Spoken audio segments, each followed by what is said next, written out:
दोस्तों, आज की इस वीडियो में हम बात करेंगे प्लेटो के न्याय सिद्धांत के बारे में। तो यहाँ पर प्लेटो के न्याय सिद्धांत के बारे में जानने से पहले एक बार हम शॉर्ट में प्लेटो के बारे में जान लेते हैं। प्लेटो का जन्म 428 ईस्वी पूर्व एक कुलीन परिवार में एथेंस में हुआ था। इसलिए शायद प्लेटो को वैभव, ऐश्वर्य और सौंदर्य बचपन से ही सौगात में मिला था। प्लेटो का जो बचपन का जो नाम था वो था एरिस्टोक्लीज, लेकिन उनके भरे पूरे शरीर और कद काठी को देखते हुए मतलब उनके जो कोच थे उन्होंने उनका नाम प्लेटो रख दिया। दोस्तों, क्या आपको पता है कि प्लेटो को अफलातून के नाम से भी जाना जाता है। प्लेटो अपनी प्रारंभिक शिक्षा के लिए सुकरात के पास गए थे, यानी प्लेटो के जो गुरु थे वो सुकरात थे और प्लेटो अपने गुरु सुकरात से बहुत ज़्यादा प्रभावित थे। उन्होंने अपनी पूरी शिक्षा अपने गुरु सुकरात से प्राप्त की थी। बाद में वे लोगों के जीवन के तरीकों, सामाजिक और राजनीतिक संरचनाओं का निरीक्षण करने के लिए एक यात्रा पे चले गए थे। यात्रा के दौरान उन्होंने महत्वपूर्ण विषयों पर यानी इम्पोर्टेंट सब्जेक्ट पर अलग अलग सिद्धांत दिए और एक फेमस बुक रिपब्लिक भी लिखी।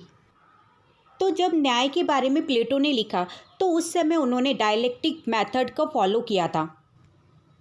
मतलब ये एक ऐसा मेथड है कि जिसमें एक व्यक्ति एक विशेषज्ञ से बात करता है और फिर उसके विचारों, धारणाओं और अवधारणाओं को समझने की कोशिश करता है ताकि वह किसी निष्कर्ष पे पहुंच सके और अपनी धारणाओं और अपने सिद्धांतों को अपने तरीके से बना सके। प्लेटो लोगों से बातचीत करने के लिए, उनके विचारों और उनके जीवन के तौर तरीकों को समझने के लिए यात्रा पे निकले थे। तो यहाँ प्लेटो द्वारा दिए गए सिद्धांत को सामाजिक न्याय यानी सोशल जस्टिस के नाम से भी जाना जाता है।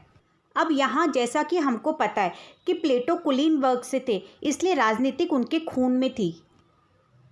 लेकिन उनके जीवन में दो घटनाएं ऐसी घटी कि प्लेटो का राजनीतिक से विश्वास उठ गया और दार्शनिक प्रभाव की तरफ आकर्षित होने लगे।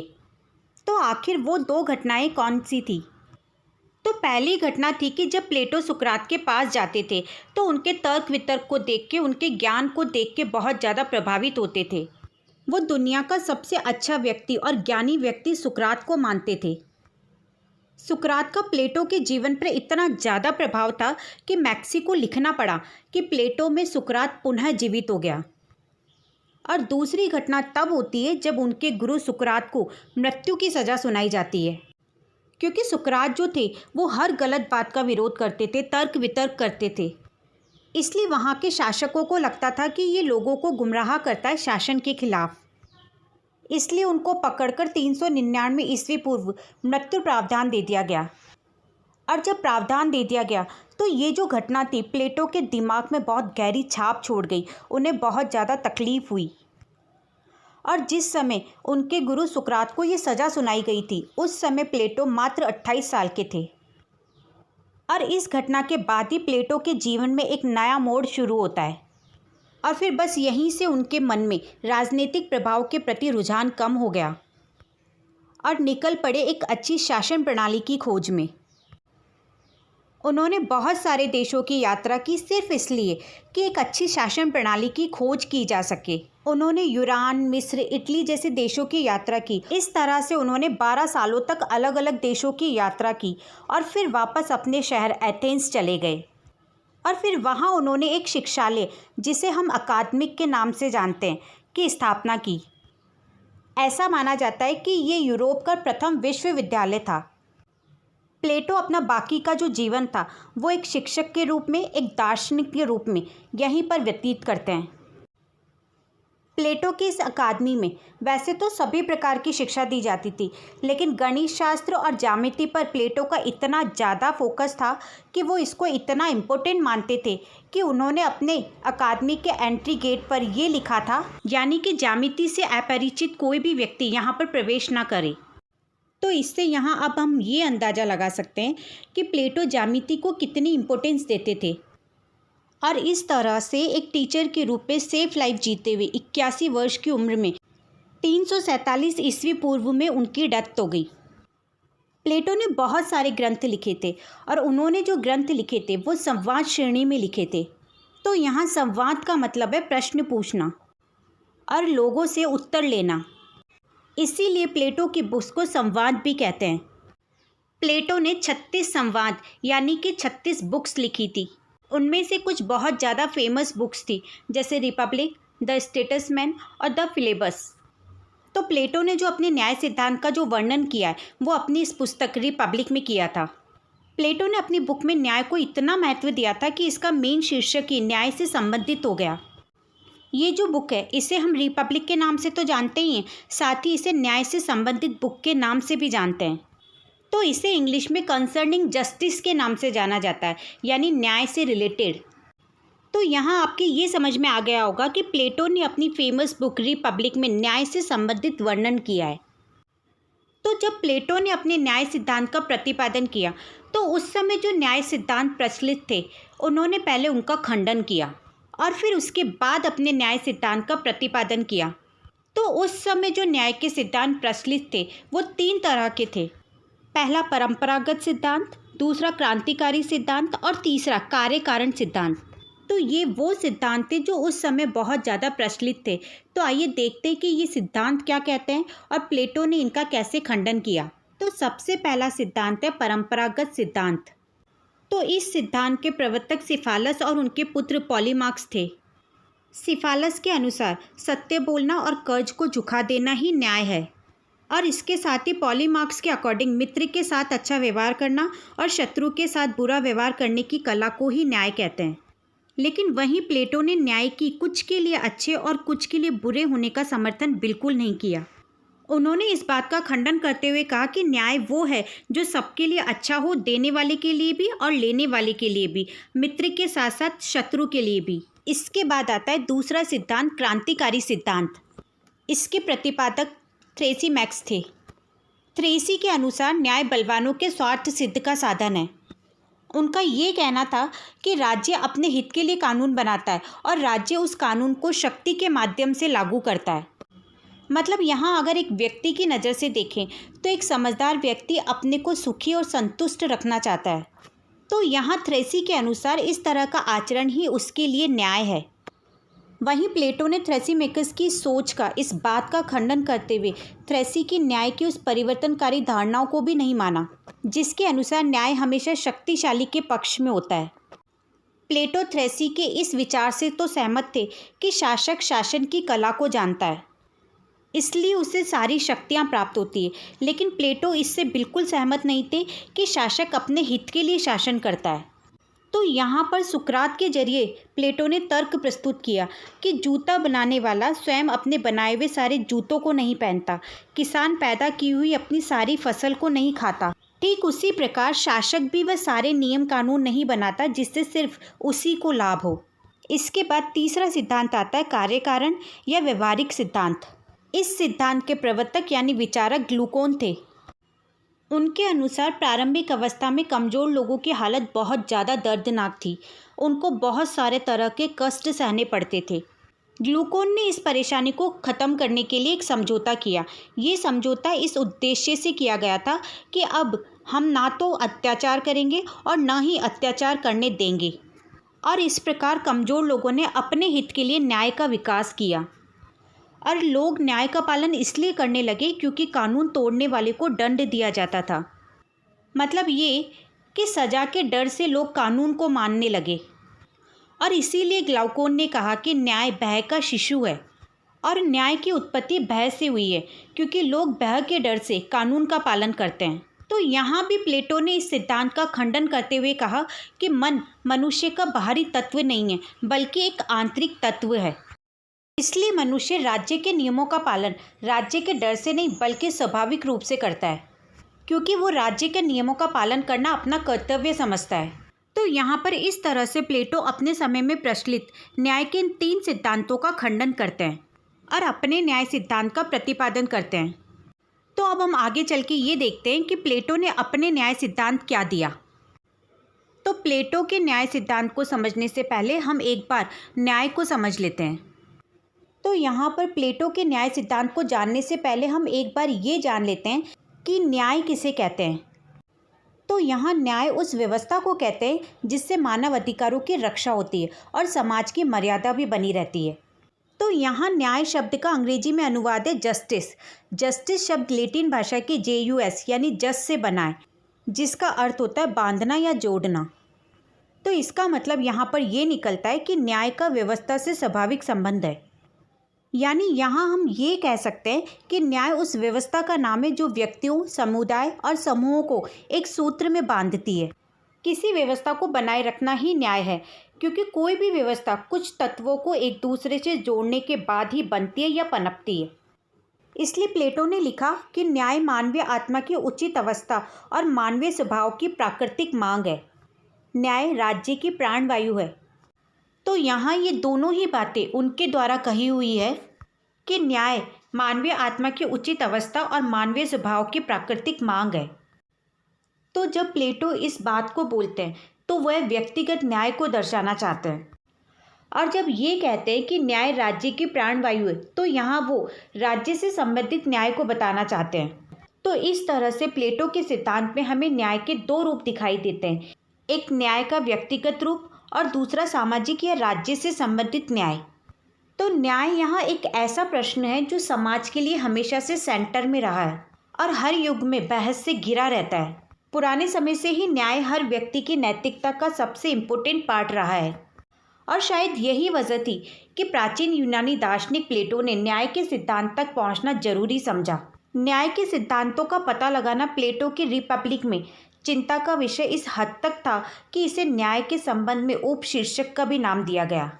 तो अब हम बात करते हैं कि प्लेटो की न्याय को लेकर क्या अवधारणा थी। प्लेटो न्याय को मनुष्य आत्मा का एक अनिवार्य गुण मानते हैं, और मनुष्य राज्य में साम्य दिखाने के लिए ये कहता है कि राज्य व्यक्ति का ही एक बड़ा रूप है, इसलिए राज्य के गुण और व्यक्ति के गुण समान हैं। यानी हर व्यक्ति की आत्मा में 3 तरह के गुण होते हैं। प्लेटो ने कहा कि ये तीनों तरह के जो गुण होते हैं ये हर व्यक्ति में पाए जाते हैं, और व्यक्ति के 3 प्रमुख गुण होते हैं। पहला है बुद्धि या ज्ञान, दूसरा है भावना या साहस, और तीसरा है इच्छा या तृष्णा। तो यहाँ प्लेटो ने ये भी बताया कि ये जो बुद्धि होती है ये मस्तिष्क में पाई जाती है, और ये जो साहस होता है ये हृदय में होता है, और ये जो इच्छा या तृष्णा है इसका स्थान कमर के पास या पेट के पास होता है।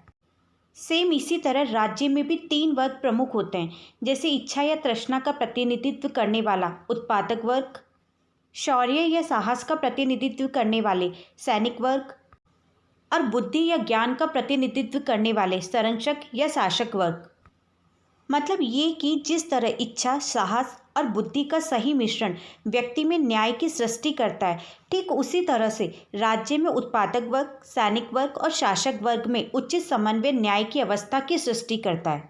तो यहाँ व्यक्तिगत न्याय को समझने के लिए पहले हमें व्यक्ति की प्रकृति यानी व्यक्ति के नेचर को समझना जरूरी है, क्योंकि जहाँ हम व्यक्ति की प्रकृति को समझ गए वहीं राज्य की प्रकृति को समझना हमारे लिए बहुत आसान हो जाएगा। क्योंकि यहाँ प्लेटो का मानना है कि व्यक्ति का विराट रूप ही राज्य है, यानी प्लेटो व्यक्ति को राज्य की बहुत छोटी इकाई मानते हैं। प्लेटो लिखते हैं कि राज्य जो है वो मानव मस्तिष्क का व्यापक रूप है। प्लेटो कहते हैं कि राज्य बलूत के वृक्ष या चट्टानों से नहीं निकलते, बल्कि इन लोगों के मस्तिष्क और चरित्र का परिणाम होता है जो उनमें निवास करते हैं। यानी राज्य कोई बाहरी चीज़ नहीं है, बल्कि राज्य का निर्माण व्यक्तियों से हुआ है। लेकिन जब हम व्यक्ति के गुणों की बात करते हैं तो व्यक्ति में तीनों गुण पाए जाने के बाद भी किसी न किसी एक गुण की प्रधानता होती है। यानी कि कोई ना कोई गुण एक ऐसा होता है जो व्यक्ति में बहुत ज़्यादा होता है। मतलब जो गुण व्यक्ति में ज़्यादा होगा वो उसका खास गुण होगा। मतलब यहाँ अगर किसी व्यक्ति में विवेक या बुद्धि का गुण हो सकता है, या किसी में भावना या साहस का गुण हो सकता है, तो किसी में इच्छा या तृष्णा या फिर संयम का गुण हो सकता है।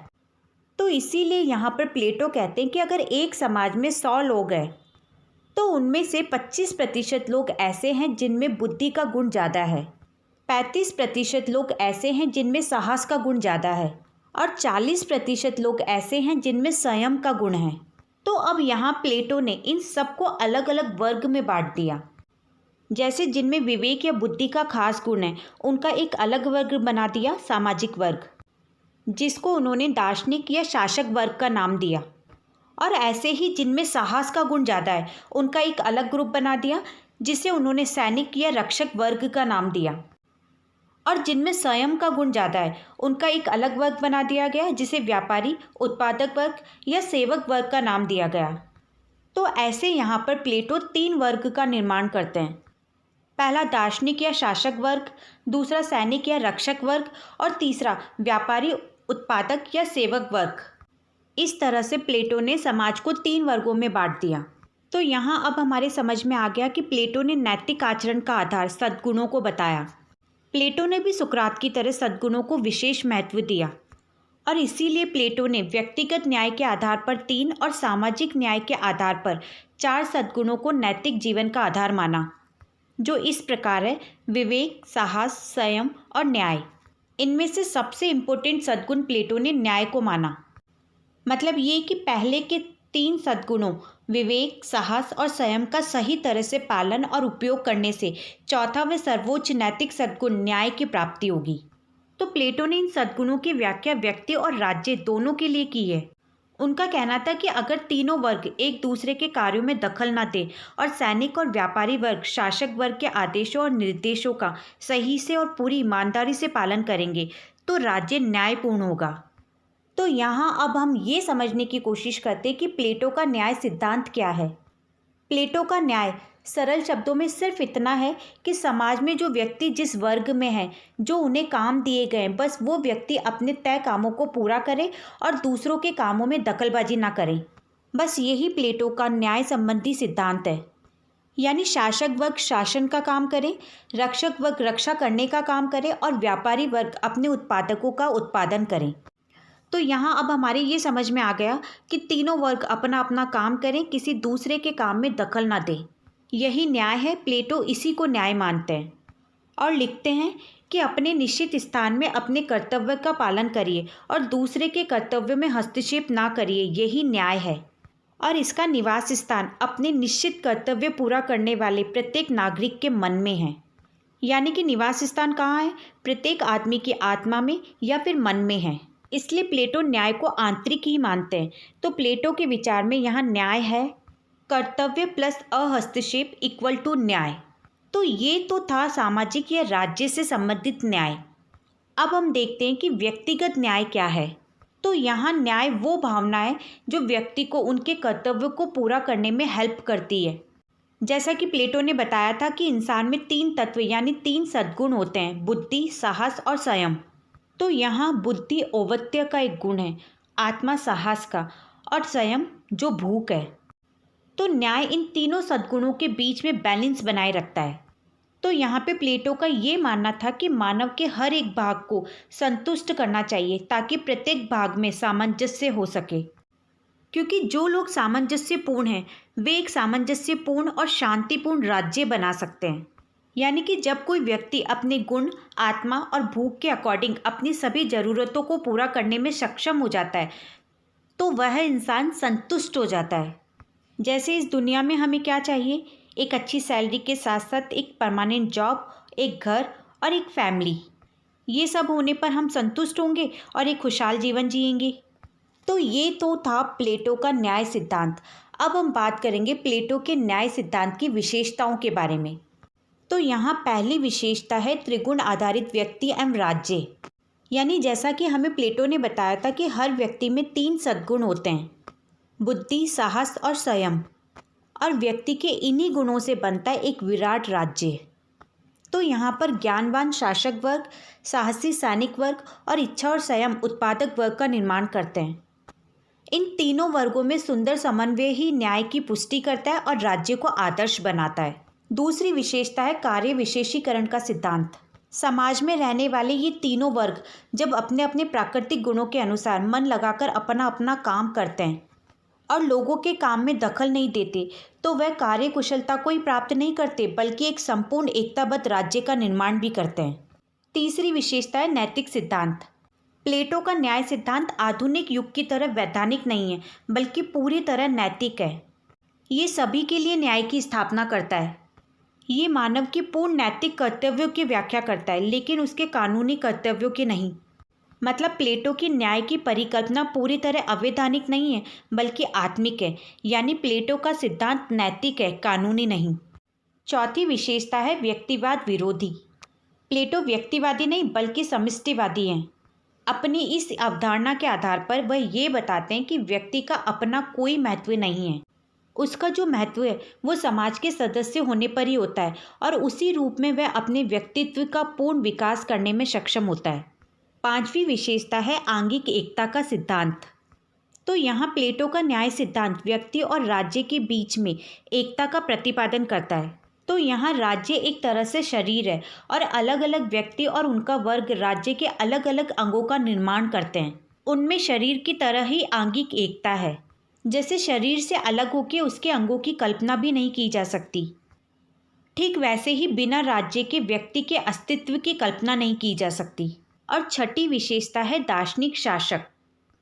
प्लेटो के न्याय सिद्धांत के अनुसार दार्शनिक शासक ज्ञान की संप्रभुता का शासन है। वह राज्य को आदर्श रूप प्रदान ही नहीं करता बल्कि उसे स्थायी अनवरत भी बनाए रखता है।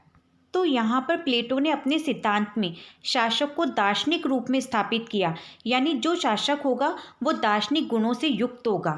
तो यहाँ ये तो थी प्लेटो के सिद्धांत की विशेषताएं। अब हम आगे देखते हैं कि प्लेटो के सिद्धांत और आधुनिक सिद्धांत में क्या अंतर है। तो यहाँ प्लेटो के न्याय सिद्धांत और आधुनिक न्याय सिद्धांत में ये अंतर है कि प्लेटो का न्याय सिद्धांत नैतिकता पर आधारित है, जबकि आधुनिक न्याय सिद्धांत कानून पर आधारित है। प्लेटो का न्याय का उद्देश्य समाज के तीनों वर्गों पर आधारित है, जबकि आधुनिक न्याय का अधिकारों पर।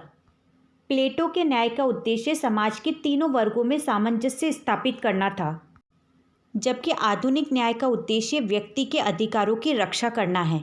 प्लेटो के न्याय सिद्धांत में स्वतंत्रता, समानता या अधिकारों की कोई संकल्पना नहीं है, जबकि अगर देखा जाए तो आधुनिक न्याय इसी पर आधारित है।